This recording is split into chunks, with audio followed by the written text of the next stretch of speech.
কিন্তু আপনি যদি আল্লাহর ভয় থাকে, আপনি যাইয়া বলবেন যে জামা কাপড়গুলি খুলে অজু করে টরে যে আমি তো নামাজ পড়ি নাই, খানা রেডি করো, আমি নামাজ পড়ে নেই, তারপরে খানা খাবো।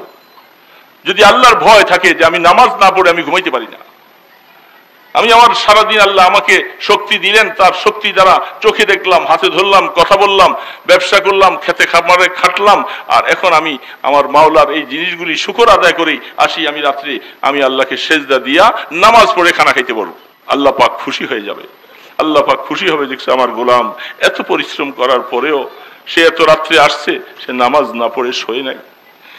দোস্ত, বন্ধু, যদি আল্লাহকে আপন বানাও রে বন্ধু, দেখবা আল্লাহ পাক মৃত্যুটা শান্তি দিবে, শান্তির মৌত হবে, কবরটা শান্তির হবে। হাদিস শরীফের মধ্যে আল্লাহ রসুল বলছেন, 5 ওয়াক্ত নামাজ পড়ো, 5টা পুরস্কার তোমাকে দেওয়া হবে। প্রথম পুরস্কারটা হলো তোমার রিজিকের অভাব দূর করে দিবে আল্লাহ। এটার জন্য নিতে সবচেয়ে কষ্ট, কি খাবো, কি খাবো, বাল বাচ্চাকে কি খাওয়াবো, কি খাবো, মাথা কোথায় গুজাইবো, একটু জায়গার দরকার। আল্লাহ বলে তুই 5 ওয়াক্ত নামাজি হ, তোর রিজিকের কষ্ট আমি দূর করবো, তোর রিজিকের মধ্যে আমি বরকত দিয়ে দিব, অল্প কামাই করবি, রোগ ব্যারাম কম হবে, ডাক্তারকে লাখ লাখ টাকা দেওয়া লাগবে না, আমি আল্লাহ তোকে অল্পতে বরকত দিয়ে দিব। এটা প্রথম পুরস্কার। 2 নম্বর পুরস্কার 5 ওয়াক্ত নামাজি ওয়ালাদের জন্য। আল্লাহু আকবার। আল্লাহ মওতের সময় আল্লাহ পাক বলে আমি আমার বান্দাকে ঈমানের মওত দান করব।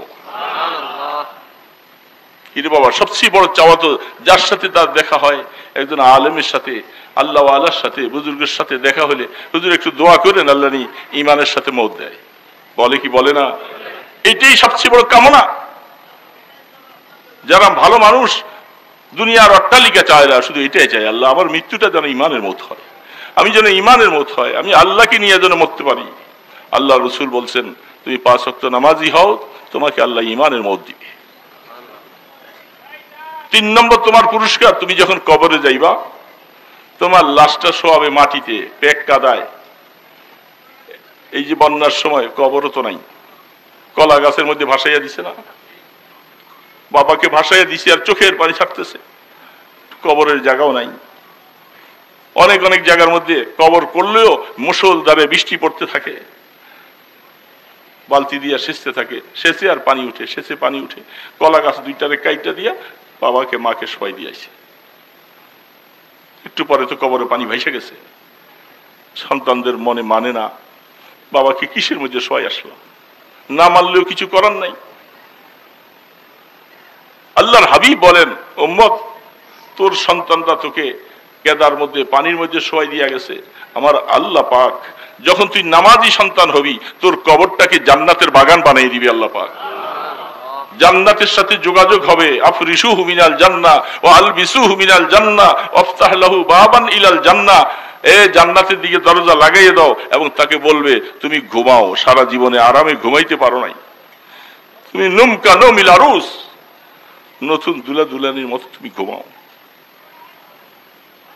4 নম্বর পুরস্কার, কিয়ামতের ময়দানে যে আমল নামাটার কথা বলছিলাম, এই আমল নামা 5 ওয়াক্ত নামাজি, তুমি নিশ্চিত থাকো তোমার আমল নামা আল্লাহ পাক বলে আমি ডান হাতে দিব।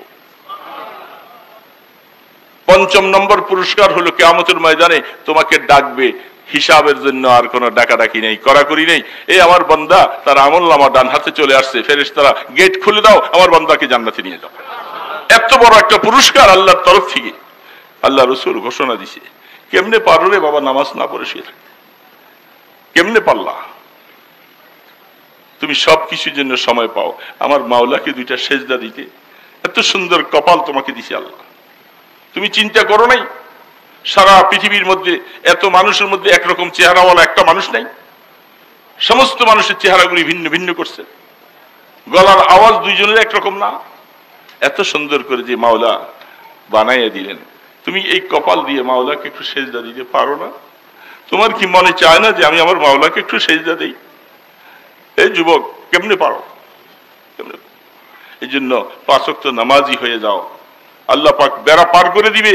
আল্লাহ রসুলের ওয়াদা যে তুমি ভালো মানুষ হয়ে যাবে, মওতের সময় তোমার জীবনটা ভালো হবে, কবর ভালো হবে, হাসর ভালো হবে। বাবা এগুলি যদি বিশ্বাস না করো, তুমি না করো, কোনো অসুবিধা নাই। বিশ্বাস করার দরকার নাই, মৌত সামনে আসতেছে, সময় মতো বুঝবা। হ্যাঁ, জান্নাত ভি হায় জাহান্নাম ভি হায়, না মানে তু মরকে দেখ। জাহান্নামও আছে, জান্নাতও আছে। বিশ্বাস যদি তোমার না লাগবে তাহলে তুমি মরো, মরলেই তো বুঝতে পারবা যে হুজুররা কোরআন শরীফ থেকে কথাগুলি বলছে সত্য না মিথ্যা বলছে, তুমি তখন বুঝবা। আল্লাহর পয়গম্বরকে আল্লাহ পাক পাঠিয়েছিলেন, প্রথম কাজটাই ছিল নামাজ কায়েম করা। আজ সমাজের মধ্যে এখন আমরা কিছু ভূমিকা বলতেছি, অসুবিধা হইতেছে আপনাদের? সমাজের মধ্যে মেজরিটি পার্সেন্ট লোক, নারী পুরুষের মধ্যে বেনামাজি সংখ্যা বেশি। আফসোস লাগে বাবা, তুমি মুসলমানের সন্তান, এমনও সন্তান তুমি হয়েছ তোমার বাবাও নামাজ পড়ে না, তোমার মাও পড়ে না। ছেলেকে বললাম বাবা তুমি একটু নামাজ পড়ো, বলে আমার মাও পড়ে না, বাবাও পড়ে না। যখন তারা আমাদের মতো ছিল তারাও পড়ে নাই, বড় হলে পড়বো। নামাজের একটা বয়স আছে নাকি? মুসলমানের সন্তানরা বালেগ হয় কত বৎসরে বাবা বলতে পারেন? শরীয়তের হিসাব কোন বৎসর বয়সে তাকে বালেগ ধরা হয়? বালেগ বুঝেন নাই? বুঝতেছেন তো? 15 বছর বয়সে তাকে বালেগ বলে। যখন একটা সন্তানের বয়স যখন 15 হয় তখন শরীয়ত তার উপরে বর্তায়, শরীয়তের হুকুম তার উপরে চলে আসে। তার আগ পর্যন্ত ছেলেরা এখানে কথা বলো না বাবা, কারণ শয়তান, ওই যে বড় মিয়া আছে একজন, চিনেন নাকি বড় মিয়া? এই বড় মিয়া এই সমস্ত কথা শুনলে গায়ে আগুন জ্বলে যায়। নামাজের কথা, যুবকরা নামাজি হবে, যুবতীরা নামাজি হবে, হুজুরদের এই কথা শোনার কারণে তারা হেদায়েত পাবে। এই জন্য বড় মিয়া আইসা কয়েকটা কুত্তা পাঠাই দিব এখানে, হাউকাও শুরু করবো, ক্যাসম্যাচ শুরু করবো, একটা গন্ডগোল শুরু করে দেয়। আমি বহু জায়গায় দেখেছি এই অবস্থা।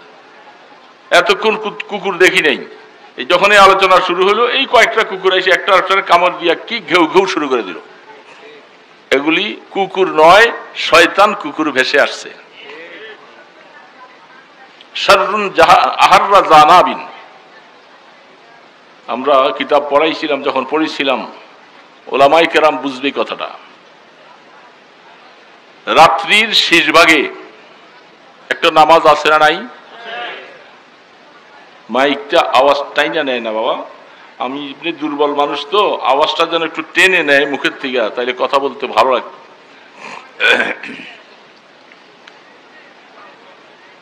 সাউন্ড আবার বেশি দিলে শোষো শোষো করে। হ্যাঁ, কারণ আপনি কি করবেন?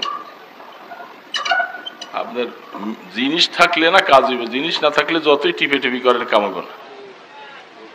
আচ্ছা আচ্ছা ঠিক আছে, ইনশাল্লাহ হয়েছে, থাক, অসুবিধা। আমি বেশি কথা বলবো না, অল্প কথা। রাত্রির শেষ ভাগে একটা নামাজ আছে না নাই? ওই নামাজটার নাম কি বাবা? তাহাজ্জুদ। মাশাআল্লাহ, মুসলমানের সন্তান যারা ওয়াজ শুনতে বসছে এরা তাহাজ্জুদের নাম জানবে না, এটা তো হতেই পারে না। পড়ি বা না পড়ি, কিন্তু এই আমলটার কথা জানাও তো দরকার। এটা একটা আমল।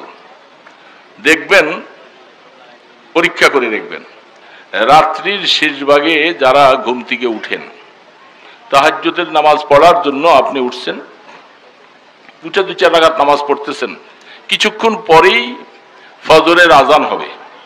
এই যখনই মুয়াজ্জিন ফজরের আজানটা প্রথম ওয়াক্তে দেওয়া শুরু করে, আমার মসজিদের আশপাশে কতগুলি কুকুর থাকে।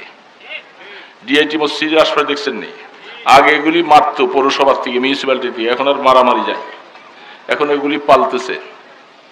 এরা এইভাবে হাউকাউ শুরু করে, হা হু করে কান্না শুরু করে দেয়। এই কথাটা কি কিতাবে লিখছেন, শাররুন আহাররা জানাবিন। তারা ওই সময় কাঁদতেছে কেন? তারা তখন দেখতেছে যে শয়তানের সাথে তাদের মধ্যে রাত্রে যেভাবে মেলামেশা চলছিল, এখন আজানের আওয়াজ কানে আসার সাথে সাথে শয়তানগুলি পিছনের রাস্তায় বাতাস ছেড়ে ছেড়ে তারা পালাইতে থাকে। যখন, এটা আমার কথা নয়, বুখারী শরীফ খুলে দেখেন, শয়তান পিছনের রাস্তায় বাতাস ছেড়ে তারা পালাইতে থাকে। তো যখন শয়তানগুলি পালাইয়ে যায়, কুকুর দেখে যে আমাদের বন্ধু ছিল এতক্ষণ, এখন তারা চলে যাচ্ছে, এখন কুকুরগুলি আ করে কাঁদতে থাকে। এই জন্য মুসলমান তো আজান শুনলে পালাবে না, আজান শুনলে পালাবে শয়তান। এখান থেকে আমরা আমাদের মসজিদে আমি মুয়াজ্জিন সাহেবকে বলে দিয়েছি, অনেক মানুষ কেউ হয়তো শেষ রাত্রে উঠে, হয়তো তার কাছে সময়টা জানা নাই, ফজরের আজানটা ঠিক প্রথম ওয়াক্তের মধ্যে দিবা। রমজান মাসে যেরকম সাহারির সময় শেষ হয়ে গেলে আজান দেওয়া হয়, ঠিক 12 মাস এই আজানের টাইমটা ওইভাবে দিবা। মুয়াজ্জিন সাহেব আলহামদুলিল্লাহ কথাটা ভালো করে রাখে, কারণ সেও শেষ রাত্রে উঠে। যখনই আজানের সময় হবে ওই সময় আজান শুরু করে। তখন অনেক যারা রোজা রাখে তারা বুঝতে পারে যে এখন আর সাহারি খাওয়া যাবে। কিছু কিছু মানুষ সোমবার আর বৃহস্পতিবার রোজা রাখে, কি বলেন, আছে না নাই? আল্লাহর বান্দা এরকম আছে না নাই? সোমবার রোজা রাখতেন আল্লাহ রসুল, বৃহস্পতিবার রোজা রাখতেন। শুধু শুক্রবার রোজা রাখা নিষেধ, মনে রাখবেন।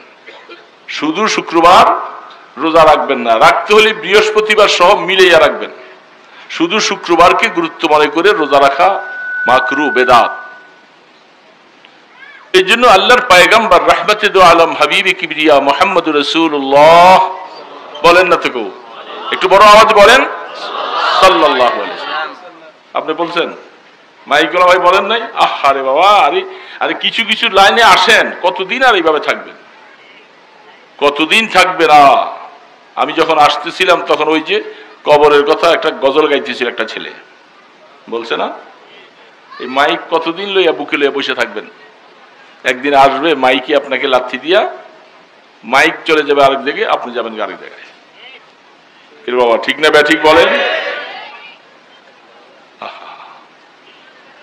मौत को तुम समझा गाफिल दामनी, मौत को तुम समझा गाफिल दामनी।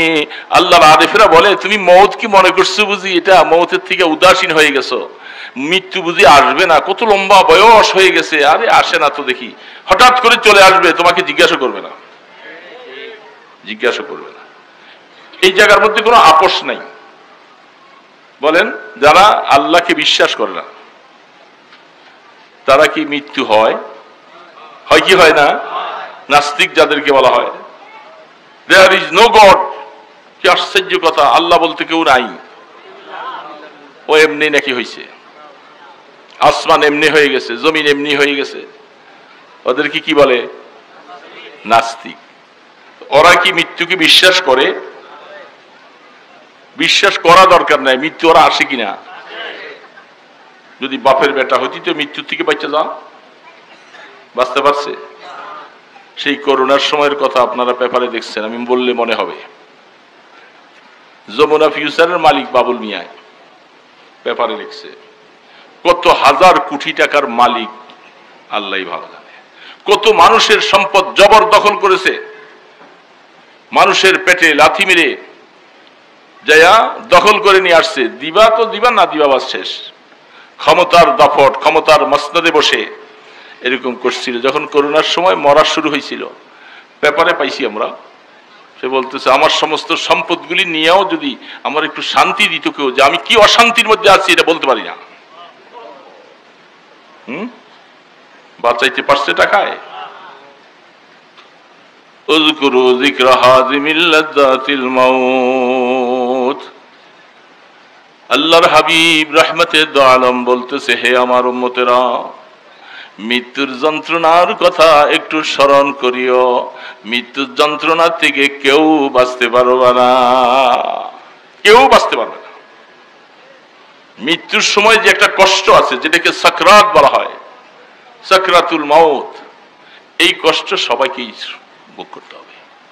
কারো বেশি হবে, নাফরমান যারা তাদের বেশি হবে, আর যারা নিক্কা দিনদার তাদের হালকা একটু হবে। কিন্তু মৃত্যুর যন্ত্রণা সবাইকেই কিছু না কিছু হবে। ওই সময় বলছিল, আমার সব সম্পদ নিয়ে যাও, আমাকে একটু শান্তি দাও। শান্তি দেওয়ার ক্ষমতা কারো নাই। মানুষের সম্পদ জবরদখল করেছে। মাঝে মধ্যে ওই দিক দিয়ে এয়ারপোর্ট যাচ্ছিলাম, বিভিন্ন সময় যাব, যখন তার কাজ হইতেছিল, আমি কয়েকদিন আগেও পেপারে দেখেছি, সে তো নাই, তার পরিবার, তার মেয়ে যারা আছে, একজন মহিলা তার সম্পদটা জবরদখল করে নিয়ে গেছে, সম্পদটার দাম না হলো কমপক্ষে 8 থেকে 10 কোটি টাকা, তাকে ডাইকা বলতেছে 3 লাখ টাকা দিব, নিলে নে নাইলে না। এখন তো সেই প্রভাবশালী ক্ষমতা ফেসিস্ট আর নাই, কি ঠিক না বেঠি? জবর করে মানুষের সম্পদ দখল করার যে একটা সাহস ছিল, ক্ষমতা ছিল, সেটা নাই। এখন মানুষ সুযোগ পাইতেছে, যাদের সম্পত্তি এভাবে জবর দখল করে একে অপরে দখল করছে, সুযোগ আসছে এটাকে এখন নিজের আয়ত্তে আনার মতো। এখন দোষ দিয়ে কোন বাবার কাছে যাবে? খবর আছে, বুখারী শরীফ খুলে দেখেন, ইমাম বুখারী রাহমাতুল্লাহ আলাইহি বলছেন, যারা জবরদখল করে কারো এক বিগত সম্পত্তি সে দখল করে নিয়ে গেছে, এই জমিনটাকে 7 স্তর বানাবে আল্লাহ পাক, বানাইয়া কিয়ামতের ময়দানে এটা তার গলার মধ্যে ঝুলাইয়া দিবে। এটা নিয়ে চলতে পারবে না। সারা ময়দানে হাসরে মানুষ দেখবে যে সে মানুষের জবরদখল করে সম্পত্তি নিয়েছিল। এটা দেখার পরে আর বলতে বাকি হবে না সে কি জান্নাতে যাবে না জাহান্নামে যাবে। পরের হক যারা এখন এই যে আমাদের দেশে কোটি কোটি টাকা সব বিদেশে পাচার করেছে, মানুষের সম্পত্তি। গত পরশুদিন এক ব্যাপারে দেখলাম, কৃষিমন্ত্রীর বাসায় যারা তাকে অ্যারেস্ট করতে গেছে, 3 কোটি কত লক্ষ 80 লক্ষ টাকা পাইছে, স্বর্ণ পাইছে 82 বড়ি। ব্যাপারটা আছে এখনো। তারপরে এক একজনের বাসায় কত টাকা কত টাকা। আফসোস লাগে, যার বাবা খাইতে কি এত টাকা লাগে? একটা মানুষ দুনিয়ায় বউ বাচ্চা লয়ে খাইতে কি এত টাকা লাগে? এত টাকার কি দরকার? কেন এত টাকার মোহে পড়লা? কেন এত টাকার পিছনে পড়লা? মানুষকে যাবত। এখন তুমি কোথায়? টাকা কোথায়, তুমি কোথায়? রাসূল করিম সাল্লাল্লাহু আলাইহি সাল্লাম বলে, জান উম্মতের আমার, দুনিয়ার থেকে আসার আগে মানুষের হক আদায় করে আসবা, নতুবা যা নেক আমল করেছো কিয়ামতের ময়দানে সমস্ত পাওনাদারগুলি সামনে দাঁড়িয়ে যাবে। আল্লাহ পাক ইনসাফওয়ালা, তখন তিনি কারো উপরে চুল পরিমাণ জুলুম করবেন না। আল্লাহ পাক ডাক দিবেন, এই তুমি তার কাছে হক পাও? হ্যাঁ। কেমনে কেমনে পাও? সব তো আমলনামায় লেখা লেখা আছে না নাই? এই যে আমরা যা বলতেছি এখানে বসে আছি, হ্যাঁ না জি বলতেছি, এগুলি লেখা হইতেছি কি হয় না? বিশ্বাস আছে সবার? কিন্তু বাবা সবার বিশ্বাস আছে? সব লেখা হচ্ছে। তখন দেখা যাবে যে অমুকের টাকা আত্মসাৎ করেছে, অমুকের টাকা লুণ্ঠন করেছে, এইভাবে জবরদখল করেছে। এই সমস্তের বিনিময়ে জীবনে যা কিছু নেক আমল করছিল এগুলি সব আল্লাহ পাক হিসাব করে করে ওই পাওনাদারকে দিয়ে দিবে।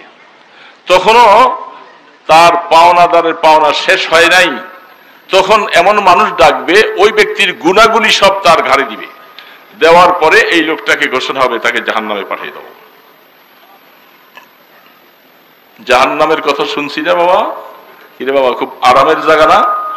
বলেন না বড় করে, আরামের জায়গা।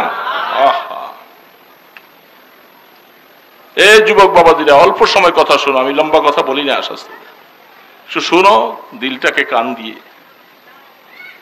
কবর যেহেতু সামনে, ময়দানে হাসর, এই পারে ময়দানে হাসর, ওই পারে বেহেশত জান্নাত, মাঝখানে পুলসিরাত। কে রে বাবা, আবার ডিস্টার্ব করতে আছেন কে? যা হয়েছে চলবো, হয়েছে যাক, পরে অন্য মাহফিলের মধ্যে ভালো করে দেন।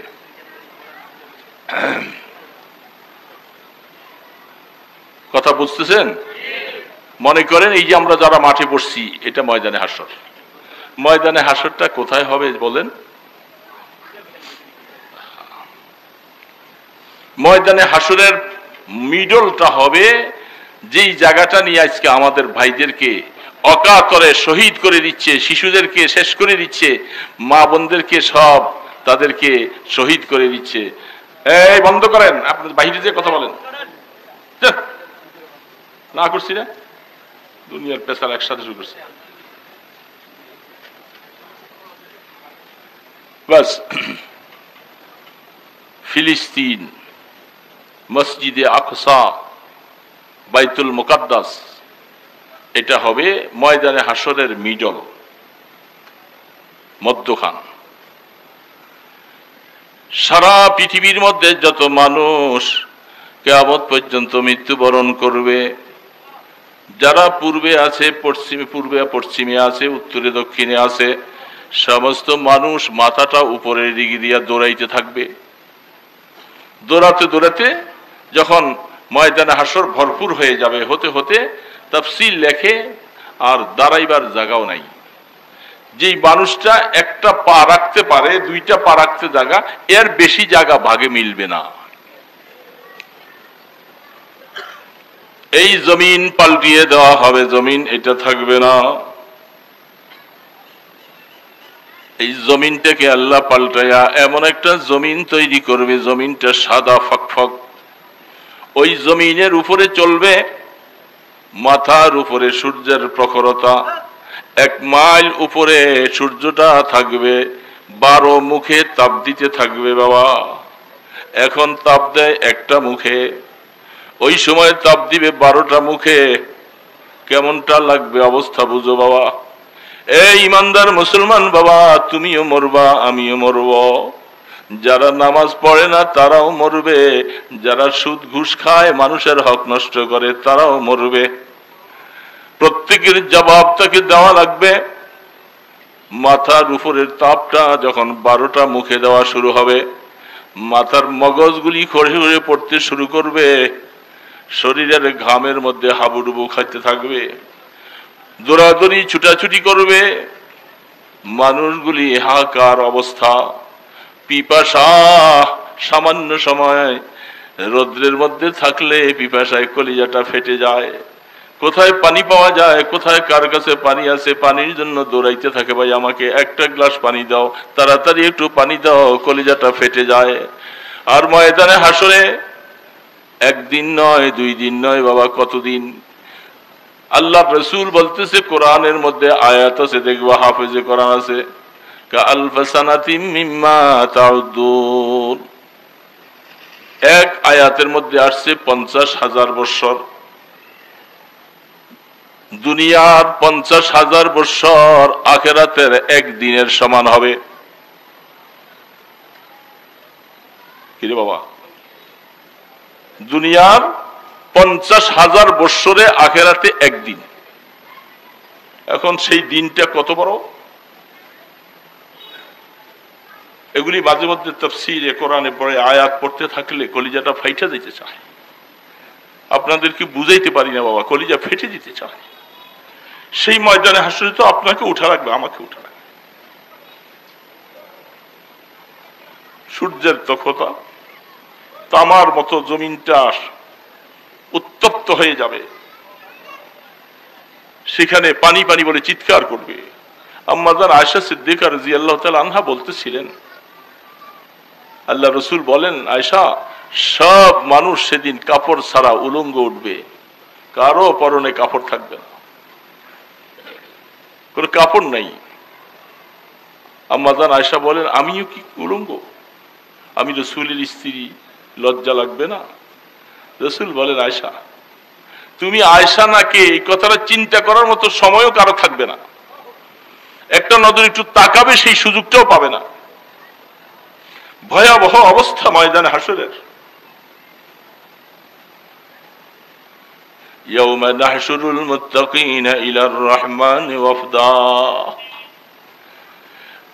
সেদিন যদি মুত্তাকি হতে পারো, দুনিয়ার মধ্যে যদি আল্লাহকে আপন বানাইয়া সেজদাগুলি দিয়া চোখের পানি ছেড়ে মাওলার সাথে একটু মহব্বতের সম্পর্ক লাগাইয়া যদি হায়াতটা কাটাইতে পারি রে বাবা, আল্লাহর কোরআন বলতেছে, ইয়াউমা নাহশুরুল মুত্তাকিনা ইলার রহমানি ওয়াফদা।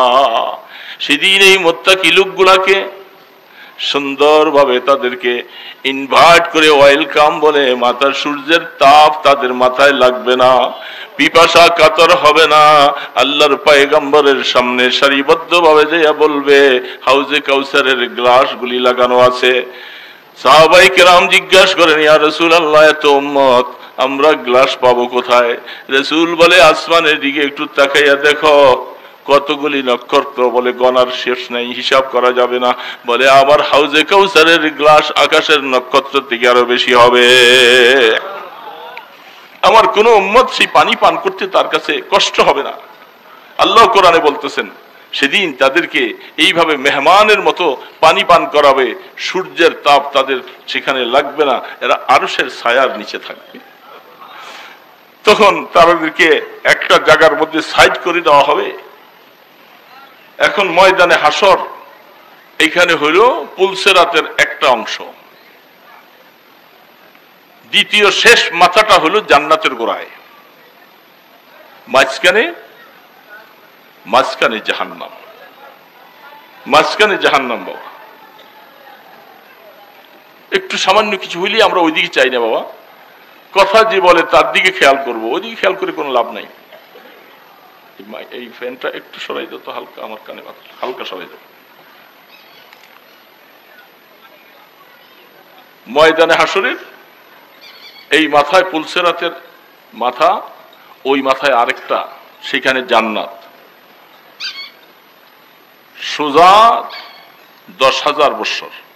বলেন তো একটা বাসের মধ্যে কোনো সিঁড়ি নাই, কিছু নাই, 10,000 বৎসর রাস্তা উঠবো কি করে? সত্য না মিথ্যা বলেন তো বাবা? এ মুসলমান বাবাজিরা, সত্য না মিথ্যা? এ আমার মাই করা ভাই, শোনো কথা, জীবন তো শেষ করেই দিয়েছ, কতদিন আর বাঁচবা? 10,000 বৎসরের রাস্তা খারাপ, সমান হবে 10,000 বৎসর রাস্তা, সেখান থেকে আবার নামবার জন্য 10,000 বৎসর, এই 30,000 বৎসরের রাস্তা। কোরআন বলতেছে এমন কোন বাপের ছেলে নাই, নবী বলেন, অলি বলেন, গাউস কুতুব যত আছে, পুলসেরাত অতিক্রম করা ছাড়া জান্নাতে কেউ যাইতে পারবে না। সবাইকে পুলসেরাত উঠতে হবে। আব্দুল কাদের জিলানী রহমতুল্লাহ আলাইহি বলেন, খাজা মাইনুদ্দিন চিশতি রহমতুল্লাহ আলাইহি বলেন, সিলেটের শাহজালাল ইয়ামানী রহমতুল্লাহ আলাইহি বলেন, যত অলি গাউস কুতুব আছে পুলসেরাত এটা উঠা লাগবে। আল্লাহু আকবার। সামিনু যাহায়াকুম ফাইন্নাহু ফিস সিরাতি মাতায়াকুম। এই পুলসেরাতটা চুলের মতো চিকন, তরবারির মতো ধার। হাকিম মোহাম্মদ থানভী রহমতুল্লাহ আলাইহি এটা লম্বা ব্যাখ্যা লিখেছেন। এটা তো একটা তাজ্জুব কথা, চুলের মতো চিকন, তরবারির মতো ধার, এটা দিয়ে মানুষ চলবে কি করে?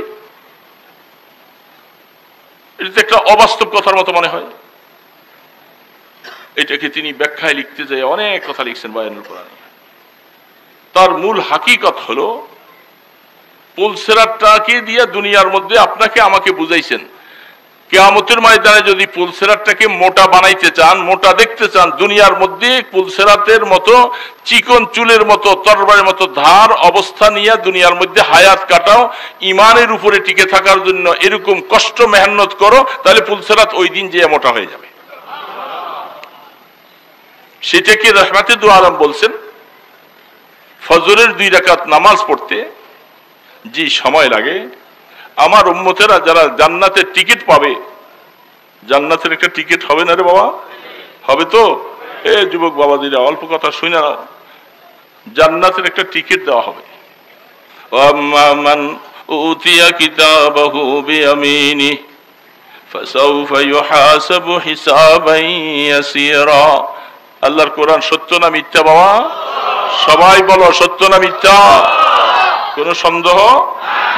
কোরআন বলছি, কিয়ামতের ময়দানে জান্নাতের টিকিটটা বাতাসের মধ্যে ছেড়ে দেওয়া হবে।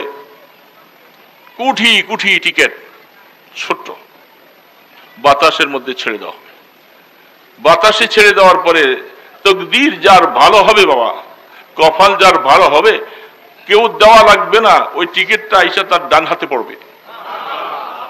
কেউ দেনেওয়ালা নাই, টিকিটটা ডান হাতে পড়ার সাথে সাথে এই লোকটা এতক্ষণ চিন্তায় চোখের পানিতে কলিজা ফেটে যাচ্ছিল, যখন টিকিটটা তার হাতে চলে আসলো, সে এখন হাসতে হাসতে চিৎকার দিয়ে মানে খুশিতে কাঁদতেছে যে আল্লাহ, জান্নাতের টিকিট আমি পেয়ে গেছি, আমাকে আর কেউ আটকে রাখতে পারবে না। সে এখন খুশিতে দৌড়াইতেছে, জান্নাতের টিকিট নিয়েছে। যার কপাল খারাপ, এই টিকিটটা বাম হাতে আসবে। বাম হাতে আসার সাথে সাথে সে চিৎকার করে, ষাঁড়ের মতো, গরুর মতো চিৎকার করে কলিজাটা ফাটাই ফেলবে, হায় আমার কি অবস্থা হবে? আমার তো আগুনে জ্বলাই লাগবে, পুলসেরাত পার হতে পারবো না, টিকিট আমার বাম হাতে চলে আসছে, আমার কি কে উদ্ধার করবে, কি করবে? কোনো উপায় নাই, সেখানে ভিন্ন কেউ নাই একমাত্র আল্লাহ ছাড়া। পেরেশান হয়ে যাবে। আল্লাহ পাক, আল্লাহ রসুল বলেন, যার টিকিটটা ডান হাতে আসবে, আমার উম্মতের জন্য এই 30,000 বৎসরের রাস্তা পুলসেরাতটা পার হওয়ার জন্য মাত্র 2 থেকে 5 মিনিটের ভিতরে পার হয়ে যাবে। কিভাবে যে পার হবে সে চিন্তাও করতে পারবে না। আর এখানে পুলসেরাতের এক মাথা, জান্নাতের মধ্যে যে আরেক মাথা। এখন জাহান্নামী যারা হবে তাদেরকে এখানে যেহেতু উঠাই লাগবে, না উঠাই উপায় নাই। নিচে জাহান্নাম ধাউ ধাউ করে জ্বলছে, জাহান্নামের আগুন 70,000 জিঞ্জির দ্বারা ফেরেশতারা, এক একটা জিঞ্জিরের মধ্যে 70,000 ফেরেশতা জাহান্নামটাকে ধরে রাখছে, টেনে রাখছে। জাহান্নাম কেবল তর্জন গর্জন করতেছে। এই কিছুদিন আগে বন্যায় দেখেছেন পানিগুলি কিভাবে পড়তেছিল, পানির স্রোতের মধ্যে কত ছেলে, কত মা, কত বাবা, কত কেউ চলে গেছে। ঠিক জাহান্নামের আগুনটা এইভাবে যখন শুরু হবে, শুধু বারবার করে মানুষের দিকে লিলিহান এইভাবে আসবে, সেই জাহান্নাম এই অবস্থায়, এটার উপর দিয়া যখন জাহান্নামী যাওয়ার জন্য যখন উঠতে শুরু করবে, বাস কেটে জাহান্নামে পড়ে যাবে, কেটে জাহান্নামে পড়ে যাবে। এইভাবে লক্ষ লক্ষ কোটি কোটি মিলিয়ন মিলিয়ন মানুষ জাহান্নামে কেটে পড়ে যাবে সব। আর আল্লাহ পাক তকদির যার ভালো, আল্লাহ যেন আমাদের তকদিরটা ভালো করে দেয়। সবাই বলি আমিন। বাবা, জাহান্নামে ক্ষমতা তো নাই। আল্লাহ যদি নারাজ হয়ে যায়, জাহান্নাম যদি চলে আসে, কি হবে রে বাবা, কি হবে? এই দুনিয়া, এই দালান কোটা, এই বিল্ডিং, এই অট্টালিকা, এগুলি কি হবে আমার, কি লাভ? এই জন্য আল্লাহর কাছে সবসময়, যুবক বাবারে, আর কতদিন থাকবি গাফেল হইয়া? কবরে তো যাওয়াই লাগবে, ময়দানে হাসরে উঠাই লাগবে, পুলসেরাত অতিক্রম করাই লাগবে। এখন তকদির ভালো হবে কি মন্দ হবে জানি না, এটা দুনিয়ার আমল ভালো দেখলে বোঝা যাবে যে আল্লাহ কি ব্যবহার করবেন। এই জন্য বলতেছিলাম দোস্ত, দুনিয়ার এই রং তামসা, আনন্দ উল্লাস, এই ছেলে মেয়ের জন্য কত মিথ্যা কথা বলতেছ, কত মানুষের হক নষ্ট করতেছ, মানুষকে মাপে কম দিতেছ, কত মানুষকে ঠগাইতেছ। এগুলার পয়সার ভাগী কি তুমি শুধু একা? ছেলেকে খাওয়াও, বিবিকে খাওয়াও, মা বাবাকে খাওয়াও। খোদার কসম দিয়ে বলতেছি বাবা, শোনো, তুমি যখন জাহান্নামের দিকে যাইবা, তোমার এই সন্তান এরা তোমার কোনো উপকারে আসবে না, কেউ ধরা দিবে না তোমার কাছে। তুমি কেন চুরি করে আনছো, তুমি কেন পরকে ঠক দিয়ে আনছো, আমরা কেউ বুঝবো না। তুমি জাহান্নামে যাইবা, তুমি যাও, সবাই নাফসি নাফসি করবে। সে এই জন্য সেই ভয়াবহ দিন, সেটা সামনে, কেউ বাঁচতে পারবো না, কেউ বাঁচতে পারবে। আল্লাহ পাক বলছে, এ আমার বান্দা, যদি তুই আমার সাথে একটু সম্পর্ক রাখস, আমার সাথে যদি তোর একটু কানেকশন হয়, আলা ইন্না আউলিয়া আল্লাহ লা খাউফুন আলাইহিম ওয়ালা হুম ইয়াহজানুন। আল্লাহ পাক বলেন, যার সাথে আমার একটা সম্পর্ক হলো, তুমি নামাজ পড়ো, রোজা রাখো, দিনের উপরে চলো, এবং ভুল ত্রুটি হয়ে গেছো, নিরিবিলি বসে বসে আবার আমার কাছে কাঁদতেছো, আল্লাহ তুমি আমাকে মাফ করে দাও, আমাকে মাফ করে দাও, আমি বুঝি নাই, না বুঝি করে ফেলছি, মাফ করে দাও, তুমি মাফ না করলে আমাকে কে করবে?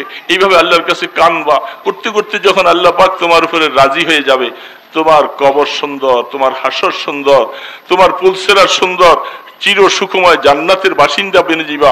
আর কোনোদিন দুঃখ হবে না, আর কোনোদিন কষ্ট হবে না, এত ঘাম ঝরবে না, মানুষের দুয়ারে দুয়ারে এত কষ্ট করা লাগবে না। এ মাইকলা ভাই শোনো, আর এই কষ্ট তোমার করা লাগবে না যদি জান্নাতের বাসিন্দা হয়ে যেতে পারো। কোনোদিন তোমার আর কোনোদিন পেরেশানি আসবে না। তোমার খাদেম খুদ্দামেরা তোমার সামনে খানা, আল্লাহু আকবার। আল্লাহ পাক কোরআনের মধ্যে বলছেন, আল্লাহ রসুল বলছেন হাদিসের মধ্যে, এক একটা খানার মধ্যে 70 আইটেমের স্বাদ হবে। একটা খানার মধ্যে এখন মুখে দিছে একরকম স্বাদ, আবার মুখে দিছে আরেক রকম স্বাদ, 70 রকমের স্বাদ। তোমার খাইতে মনে চাবে, তোমাকে উঠে যাইয়া খাইতে হবে না। আল্লাহর কোরআন বলতেছে, তুমি মাত্র বিছনার মধ্যে শুয়ে চিন্তা করলা, একটা পাখি উড়ে যাচ্ছে তোমার জান্নাতে, এত সুন্দর পাখিটা, তার গান এত সুন্দর, আহা এর গোশত যেন কত স্বাদ, শুধু তুমি কল্পনা করবা। খোদার কসম, পাখিটা বুনা হইয়া পাকা হইয়া তোমার মুখের সামনে আসতে একটা মিনিট সময় লাগবে না। বেশ,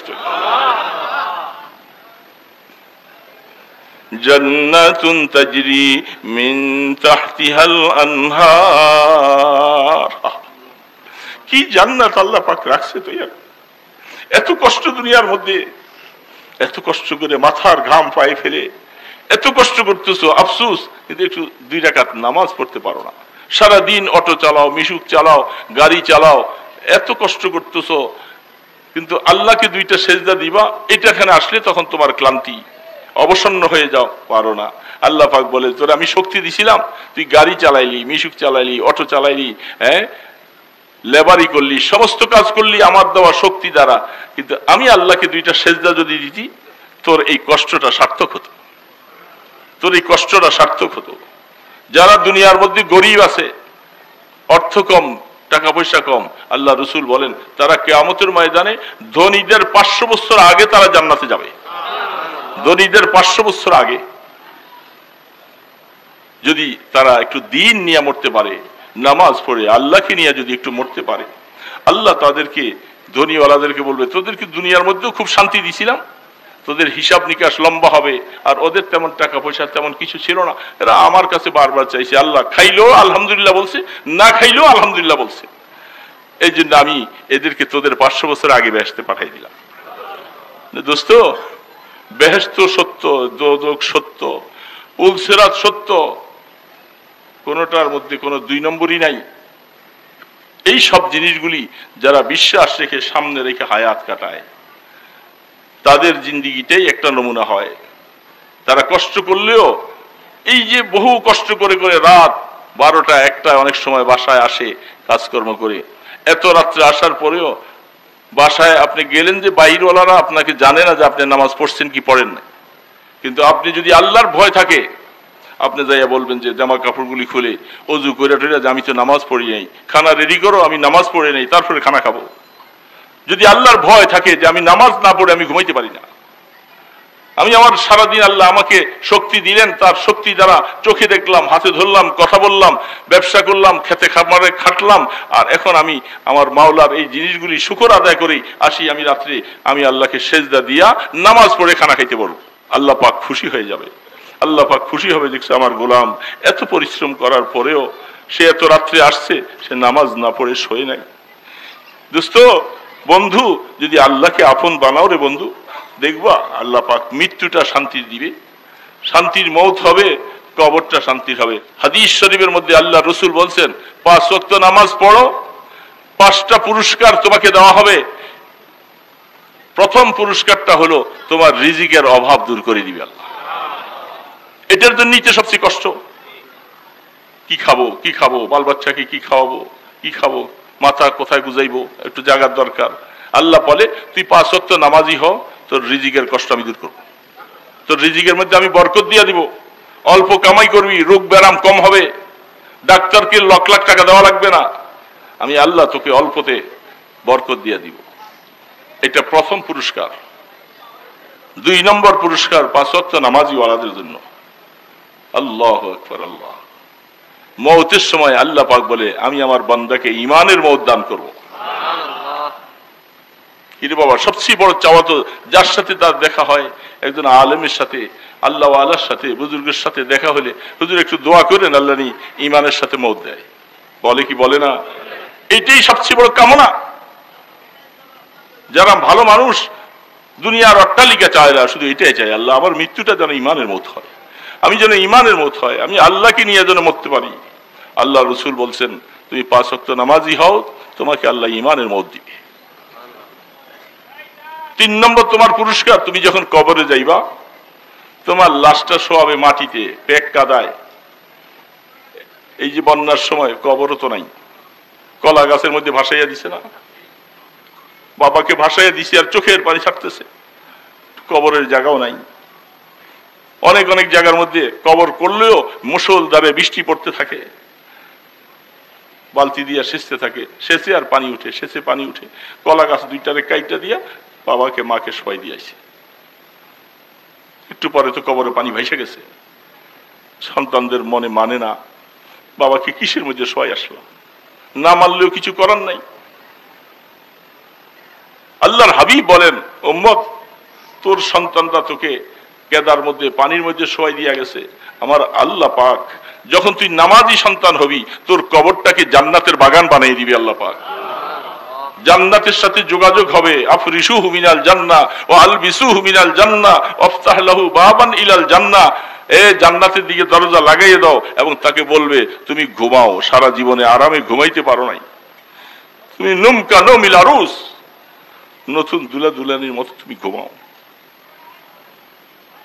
4 নম্বর পুরস্কার, কিয়ামতের ময়দানে যে আমল নামাটার কথা বলছিলাম, এই আমল নামা 5 ওয়াক্ত নামাজি, তুমি নিশ্চিত থাকো তোমার আমল নামা আল্লাহ পাক বলে আমি ডান হাতে দিব।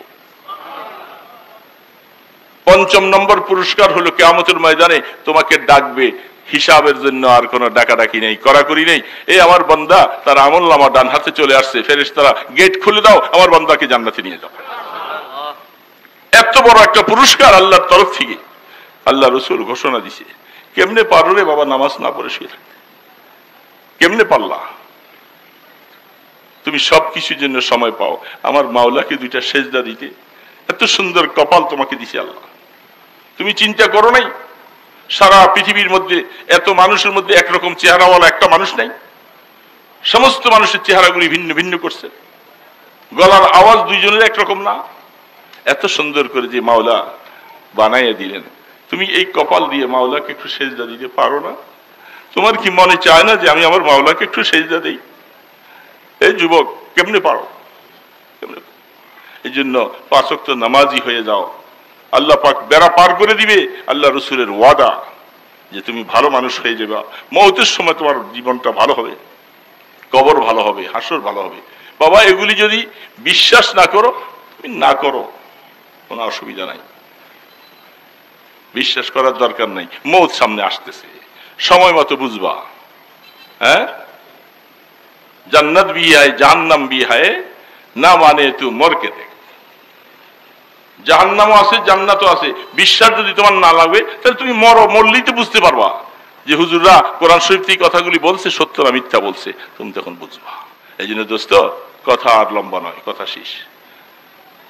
অনুরোধ করে বলছি, আপনাদের হাতে ধরে পায়ে ধরে বলি, বাবা নামাজি হও, নামাজি হও। আর কত নামাজ নষ্ট করবা, কত নামাজ নষ্ট করবা? তোমার মতো কত যুবক পড়ে আছে, রাস্তায় পড়ে গেছে, কবরে শুয়ে আছে, বাইক চালাতে যাইয়া বাস পড়ে গেছে, কত যুবক গেছে কেন এরকম? তুমিও তো একসময় চলে যাবা, বুড়া হয়ে যাইবা, কোনো হিসাব আছে নাকি? এই জন্য আল্লাহকে আপন বানাও। আল্লাহকে আপন বানাবার জন্য সবচেয়ে বড় হাতিয়ার হলো নামাজ। এই জন্য মাইকওয়ালা বাবা আমার কথা মনে কষ্ট পাইছো, কষ্ট পাইও না, একটু নামাজি হও, নামাজি হও। তোমার জন্য বলছি নামাজ পড়ো, নামাজ পড়ো। দোকানদার বাবাজিরা তোমাদেরকে কিছু বলছি, কষ্ট পাইও না, একটু নামাজি হও, দেখবা তোমার সব কাজ আল্লাহ বরকত দিবে। আল্লাহকে নিয়ে বেঁচে থাকো, আল্লাহকে নিয়ে কবরে যাও, দেখবা হায়াতটা দামি হবে। আল্লাহ সুবহানাহু ওয়া তাআলা এই টুটাফাটা কয়েকটা কথা বলছি, লম্বা সময় নয়। এই কথাগুলি আল্লাহ আমাকেও যেন আমল করার তৌফিক দেয়, আমার এই ভাইদেরকে যেন আমল করার তৌফিক দান করে, আমাদের সমস্ত যুবক বাবাজিদেরকে যেন আল্লাহ নামাজি বানিয়ে দেয়। যারা মাহফিল কর্তৃপক্ষ করেছেন, মোহতাম সাহেব হুজুর কই দোয়া হবে, আস্তাগফিরুল্লাহ আল্লাযী লা ইলাহা ইল্লা হুয়াল হাইয়ুল কাইয়্যুম ওয়া আতুবু ইলাইহি, আস্তাগফিরুল্লাহ আল্লাযী লা ইলাহা। ইস্তেগফার পড়েন সকলে খাঁটি ভাবে তওবা করলে আল্লাহ গুনাহ মাফ করে দিবেন বলছেন। নিজের মনটা ছোট করে দেন, নিজের মনটা ছোট করে দেন বাবা। সুযোগ যদি পাওয়া যায়, আমাদের ডিআইটি মসজিদে প্রত্যেক ইংরেজি মাসের 3 নম্বর শুক্রবার আমিও থাকি, এসার পরে আলোচনা হয়, আমাদের অনেক দোস্ত হাবাবরা আসে, অনেক আলেম ওলামারা আসেন। আপনাদেরকে দাওয়াত দিলাম, সুযোগ পাইলে প্রত্যেক ইংরেজি মাসের 3য় শুক্রবার মাগরিব পড়েন অথবা এশা পড়েন, কিছু তালিমের সাথে থাকেন, কিছু দিন শিখেন বাবা। আল্লাহর মহব্বতটা দিলে নিয়ে যেন কবরে যাইতে পারি। দুনিয়ার মহব্বতটা কমাও বাবা, এই দুনিয়া নিয়ে কেউ যাব না কবরে, সব পড়ে থাকবে। এই জন্য সবাই চেষ্টা করব। 5 তারিখ, এটা তো আপনারা সবাই বলছেন আর কি, সরোয়ার্দী উদ্যানে সারা বাংলাদেশের শীর্ষস্থানীয় ওলামায়ে কেরাম সকলে আমরা একটা প্রোগ্রাম দিয়েছি 5 তারিখ সরোয়ার্দী উদ্যানে 9টা থেকে 12:30 পর্যন্ত। কাকরাইলের সমস্ত মুরব্বীরা আছেন, বাংলাদেশের সমস্ত বড় বড় আলেম ওলামারা আছেন। আমরা চাই যে সামনে আমাদের ইজতেমা আসতেছে, জোর আসতেছে, এগুলি যেন আমরা সুন্দরভাবে করতে পারি। এই জন্য একটা বিশাল সারা বাংলাদেশ ওই দিনের জন্য মাদ্রাসার পরীক্ষাটা আগে পিছিয়ে করার জন্য বলা হয়েছে। সমস্ত আলেম ছাত্র সবাই যাবে এবং আমরা ওই দিন মার্কাজে বসছিলাম, বিভিন্ন জায়গায় বসছি, আজকেও সকালে ভোরে আরজাবাদ মাদ্রাসায় বসছি, আবার রোববারে বসবো। আপনাদের সকলকে বলছি, আমি বিস্তারিত এখন আর বলবো না, এটা এই এলাকার আলেম ওলামারা আছেন। কেন আমরা এত বড় একটা প্রোগ্রাম দিলাম, কমপক্ষে 5 থেকে 7 লক্ষ মানুষের আগমন সারা বাংলাদেশ থেকে। আপনারা কি মনে চায় যে আলেম ওলামাদের সাথে প্রোগ্রামটার মধ্যে শরীক হবেন? হ্যাঁ, শাপলা চত্বরের সময় যান নাই? বৃষ্টি দিয়া ভিজা ভিজা কি কষ্ট করে গেছি। তো বাবা, এমন একটা অবস্থা, যেহেতু আল্লাহর জমিনে আল্লাহর দিন থাকুক, হক থাকুক, আমরা হকের সাথে থাকতে চাই। এই জন্য অনেক মানুষ যাবে কাফেলা, অনেকে হেঁটেও যাবে, অনেকে গাড়ি নিয়ে যাবে, অনেকে বাস যাবে, ট্রাকে যাবে। এইভাবে করে সকাল থেকে রওনা শুরু হবে ইনশাল্লাহ 5 তারিখ সরোয়ার্দী উদ্যানে। এই জন্য আমরা সকলে থাকার চেষ্টা করি, খাঁটিভাবে তওবা করি, সবসময় নিরিবিলি বসে বসে ঘরের কোনায়, গাছের তলে, মসজিদের কোনায়, যে আল্লাহ গুনাহ করছি, গুনাহ কইরা ফেলাইছি আমি, তুমি আমার কি করবা, মাইরা ফেলাইবা? মানুষের কাছে যখন একটা মানুষ এইভাবে যাইয়া যখন বাবার পায়ে মায়ের পায়ে ধরে যখন বলে, মা আমি তোমারে ভুল কইছি, গালি দিছিলাম, তোমারই তো পোলা, মাইরা ফেলাইবা আমারে, এইভাবে বললে মা কি মাইরা ফেলায়? মাফ করে দেন। ঠিক আল্লাহর কাছেও এইভাবে চাবো, আল্লাহ পাকের কাছে এইভাবে চাবো, এইভাবে বলবো যে আল্লাহ আমি তো তোমারই গোলাম, আমি ভুল করছি, এখন আমার বুঝে আসছে তুমি ছাড়া আমার আর কেউ নাই। এইভাবে আল্লাহর কাছে বিনে বিনে কানবেন আর চাইবেন, ইনশাআল্লাহ আল্লাহ মাফ করে দিবে বাবা। আল্লাহুম্মা সাল্লি আলা মুহাম্মাদিন ওয়া আলা আলিহি ওয়া আসহাবিহি ওয়া বারিক ওয়া সাল্লিম। আল্লাহুম্মা সাল্লি আলা মুহাম্মাদিন ওয়া আলা আলিহি ওয়া আসহাবিহি ওয়া বারিক ওয়া সাল্লিম। আল্লাহুম্মা সাল্লি আলা মুহাম্মাদিন ওয়া আলা আলিহি ওয়া আসহাবিহি ওয়া বারিক ওয়া সাল্লিম। আলহামদুলিল্লাহি রাব্বিল আলামিন। والصلاة والسلام على أشرف الأنبياء والمرسلين يا حي يا قيوم يا حي يا قيوم يا حي يا قيوم برحمتك نستغيث يا رحمن يا رحيم يا رحمن يا رحيم يا غفار يا ذا القوة المتين يا راحم المساكين اے مولا اور رحمن الرحيم। আমরা কতগুলি গুনাহগার মাওলা, আমরা গুনাহ করে করে তোমাকে নারাজ করে ফেলছি আল্লাহ, তোমার অবাধ্য হয়ে গেছি আল্লাহ। আল্লাহ মাহফিল শেষে এই প্যান্ডেলের নিচে বসে রাত্র গভীর হয়ে গেছে, মিসকিনের মতো 2টা হাত তুলছি আল্লাহ। এই আল্লাহ আমাদের দিকে একটু মায়ার নজরে তাকাও না আল্লাহ, আমাদেরকে কার হাতে ফেলাইবে আল্লাহ? আল্লাহ তুমি ছাড়া তো আমাদের আর কেউ নাই মাওলা, আমাদেরকে গোলাম বলে ডাকার মতো আর কেউ নাই মাওলা। তুমি আমাদের মাওলা, তুমি আমাদের রব, তুমি আমাদের সব আল্লাহ। তুমি মাফ না করলে আমাদের উপায় নাই মাওলা, জাহান্নামের আগুনে জ্বলার ক্ষমতা নাই মাওলা, আগুন দাও দাও করে জ্বলবে আল্লাহ, আমাদেরকে আগুনে কেমনে ফেলাইবা? এ মাওলা তোমার কি একটু মায়া লাগবে না মাওলা? এত সুন্দর করে মানুষ বানাইছো আল্লাহ, এই সুন্দর চেহারা তুমি দিয়েছো মাওলা, এটা আগুনের মধ্যে কেমনে ফেলাইবা মাওলা? তোমার কি একটু মায়া লাগবে না মাওলা? আমাদেরকে মাফ করে দাও, মওতের সময় আমাদেরকে ঈমান দিও আল্লাহ, ঈমানের মওত দিও আল্লাহ। আল্লাহ কবরে নিয়ে আমাদেরকে পিটাইও না মাওলা, চিৎকার করে কলিজাটা ফেটে যাবে, সবাই কবর দিয়া মাটি দিয়া চাপা দিয়া চলে আসবে, আমার যে কি অবস্থা হবে এটা আমার ছেলে মেয়েরা কেউ দেখবে না মাওলা, একমাত্র তুমি বুঝবা তোমার গোলামের সাথে কি ব্যবহার। আল্লাহ আমাদেরকে কবরে নিয়ে মাইরো না মাওলা, একটু আদর করো মাওলা। মাওলা আমরা আপনাকে ভুলে যাই নাই মাওলা, আমরা আপনাকে আল্লাহ বলে ডাকছি আল্লাহ, আমরা আপনাকে সেজদা দিছি আল্লাহ। এই কপালের মধ্যে আগুন কেমনে লাগাইবা? তোমার কি রহমানুর রহিম নামের মধ্যে জোশ আসবে না আল্লাহ? ইয়া আল্লাহ, আল্লাহ ময়দানে হাসরে আমাদের আমল নামাটা ডান হাতে দিও। দুনিয়ার মধ্যে কত বন্ধু আল্লাহ, সেদিন কেউ নাই মাওলা, আমাদের আমল নামাটা ডান হাতে দিও আল্লাহ। আল্লাহ মাথার উপরে সূর্যের তাপ হবে, এ আল্লাহ তোমার আরশের ছায়া ছাড়া কোনো ছায়া নাই। আল্লাহ তুমি আমাদেরকে একটু ছায়া দিও আল্লাহ, এ আল্লাহ একটু ছায়া দিও গো মাওলা। মাওলা আমাদেরকে ভুলে যাইও না আল্লাহ, আল্লাহ আমাদেরকে ভুলে যাইও না মাওলা। আল্লাহ পুলসেরাত কেমনে পার হব এ মাওলা, কেমনে পার হব? তোমার রাসূল বলছে তোমার বান্দা হলে 2 রাকাত নামাজের সময় পার করাইয়া দিবা। সারা জীবন তোমার জান্নাতের ওয়াজ শুনছি আল্লাহ। আল্লাহ মনে চায় তোমার জান্নাতুল ফিরদাউসের বাসিন্দা। আল্লাহ আমাদেরকে মাহরুম করে দিও না, আমাদের মাহরুম করে দিও না। আমাদের আব্বা আম্মা, দাদা দাদি, আমাদের নানা নানি, শ্বশুর শাশুড়ি, আল্লাহ যাদের উসিলে আমরা দুনিয়ায় আসছি আল্লাহ, আল্লাহ তাদেরকে মাফ করে দাও আল্লাহ। আল্লাহ তাদেরকে মাফ করে দাও। যারা কবরে চলে গেছে কবরকে রহমতের কবর বানাইয়া দাও আল্লাহ। আমাদের নেক আমলের সওয়াব আমাদের আব্বা আম্মার কবরে পৌঁছে দাও।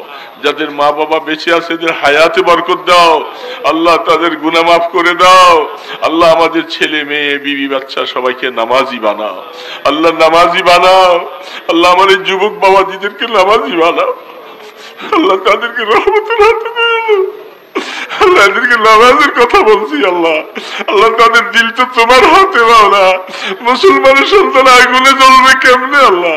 আল্লাহ আমার এই মুসলমান বাবাজিদেরকে নামাজি বানাও আল্লাহ। তোমার ঘর মসজিদে যাওয়ার তৌফিক দাও আল্লাহ। এই মাদ্রাসা কবুল করে নাও আল্লাহ, মাদ্রাসা কবুল করো আল্লাহ। মাদ্রাসার যত জরুরিয়াত আছে পুরা করে দাও আল্লাহ। যারা এখানে মাহফিলের আয়োজন করে দিয়েছে আল্লাহ, তাদের এই জায়গার মধ্যে বরকত দান করো আয় আল্লাহ। অনেকেই দোয়া চেয়েছে আল্লাহ, প্রত্যেককে আল্লাহ মাফ করে দাও আল্লাহ। আতরাফের মধ্যে রহমতের হাওয়া চালু করে দাও, সবাইকে দিনদার বানাইয়া দাও।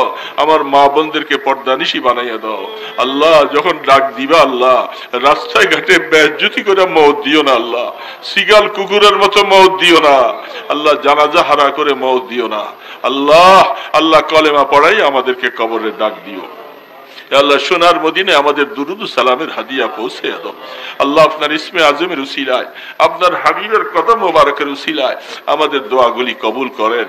সাল্লাল্লাহু তাআলা আলা খায়রি খালকিহি মুহাম্মদ ওয়া আলা আলিহি ওয়া আসহাবিহি আজমাইন বিরহমাতিকা ইয়া